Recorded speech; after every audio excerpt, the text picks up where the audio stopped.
दोस्तों, केरल से शिक्षा को लेकर सबसे बड़ी खबर है जो अभी तक बाकी राज्यों ने फैसला नहीं लिया है। भारत का पहला राज्य है जो इतना बड़ा फैसला लिया है। दरअसल केरल के सीएम पिनाराई विजयन ने फैसला लिया है कि पढ़ाई को मुफ्त किया जाए।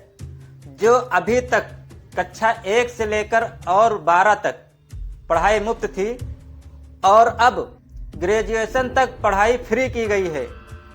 दरअसल हाल ही में जो बजट पास हुआ है उसमें सरकार ने फैसला लिया है बच्चों को शिक्षा मुफ्त प्राप्त हो सके।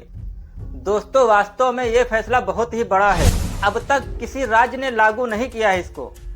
दोस्तों, अपने अपने राज्य में यही मांग करो, अपने अपने राज्य के सीएम से यही मांग करो कि शिक्षा को मुफ्त किया जाए ताकि गरीब और मध्यम वर्गों के बच्चों को शिक्षा मुफ्त मिल सके।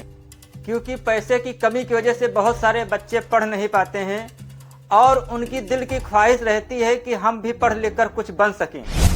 दोस्तों, भारत का केरल भी एक राज्य है जहां पर शिक्षा को मुफ्त किया गया है और अगर ऐसा नियम हर राज्य में लागू हो जाए तो कोई अनपढ़ ना बचे। दोस्तों, केरल में पढ़ाई का स्तर 96% है जो पूरे भारत के राज्यों से ज़्यादा है, क्योंकि केरल एजुकेशन में सबसे आगे है और केरल में गरीबी भी भारत के सारे राज्यों से कम है। और दोस्तों, सबसे मज़े की बात यह है कि केरल का हर बच्चा और हर छात्र पढ़ाई पे ध्यान देता है और केरल में क्राइम बहुत कम है। और रही बात नशे की, तो केरल में गुटखा बैंड है, तंबाकू बैंड है, नशीली पदार्थ कोई भी चीज़ हो बैंड है। और उत्तर भारत की तरह केरल में नशे पर ध्यान नहीं देते हैं और नशा करते भी नहीं हैं।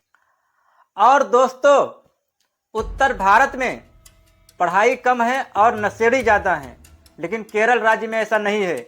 वहाँ पढ़े लिखे लोग ज़्यादा हैं और नशा कम है।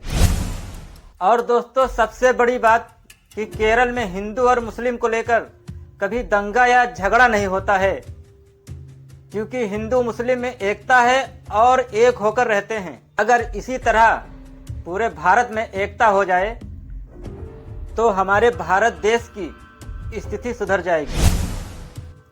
और केरल के लोग अपने बिजनेस पर और करियर पर ज़्यादा ध्यान देते हैं। किसी के बहकावे में आकर दंगा नहीं करते हैं, चाहे वो हिंदू हो, मुस्लिम हो, सिख हो या ईसाई हो, कोई भी धर्म का हो, किसी के बहकावे में आकर दंगा नहीं करते हैं।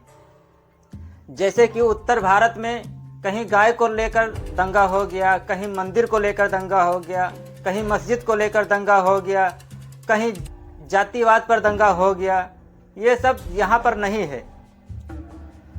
दोस्तों, वाकई में केरल बहुत अच्छी जगह है। यहाँ पर घूमने की भी जगह बहुत अच्छी अच्छी है।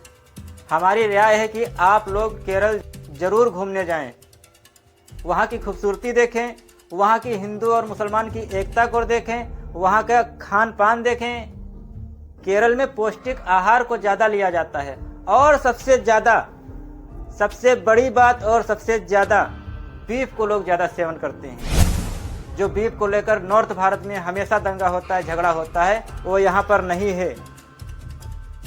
और अंधभक्तों, कभी केरल भी घूमने आ जाओ, देखो यहाँ की खूबसूरती। यहाँ भी तो हिंदू रहते हैं और मुस्लिम भी रहते हैं। ऐसा नहीं है कि केरल में मुस्लिम ज़्यादा हैं। केरल में 20% मुस्लिम हैं और बाकी हिंदू और बाकी ईसाई लोग रहते हैं, लेकिन दंगा और झगड़ा कुछ नहीं है। और मैं सबको नहीं कह रहा हूँ, जो नफरती चिंटू हैं और अंधभक्त हैं उन्हीं को कह रहा हूँ। जैसा कि हम सोशल मीडिया पर देखते रहते हैं, 150 की माइक लेकर कोई टोपी वाला दिखा, बुरखे वाली दिखी, कोई मुस्लिम देखा, वो माइक लगा के उसके मुंह के सामने माइक करके और नफरत फैलाने का काम करने लगते हैं। वो भी यहाँ पर नहीं है। और मेरे हिंदू भाइयों, मैं आप सभी को नहीं बोल रहा हूँ, आपकी भावनाओं को ठेस नहीं पहुँचा रहा हूँ। मैं उन्हीं को बोल रहा हूँ जो नफरती और अंधभक्त हैं। ये मैंने केरल की हकीकत बताई है जो केरल में है, क्योंकि हमने केरल में विजिट किया है, हमने केरल को घूमा है। एक दो दिन नहीं, पूरे 3-4 महीने घूमा है। वहाँ के लोगों को देखा है, वहाँ का खान पान देखा है, हर चीज़ देखा है। इसीलिए हमने अपने वीडियो में शेयर किया है, क्योंकि ये केरल की सरकार ने बड़ा फैसला लिया है जो अब तक किसी राज्य ने नहीं लिया था। इसी को बताने के लिए, इसी न्यूज़ को आप तक पहुंचाने के लिए हमने वीडियो बनाया है और उसी में केरल की हर जानकारी आपको शेयर की है। अगर वीडियो आपको अच्छा लगा हो तो मेरे चैनल को सब्सक्राइब करिए, लाइक करिए और शेयर करें, ताकि उन लोगों तक पहुंचे जो हर वक्त नफरत फैलाते रहते हैं।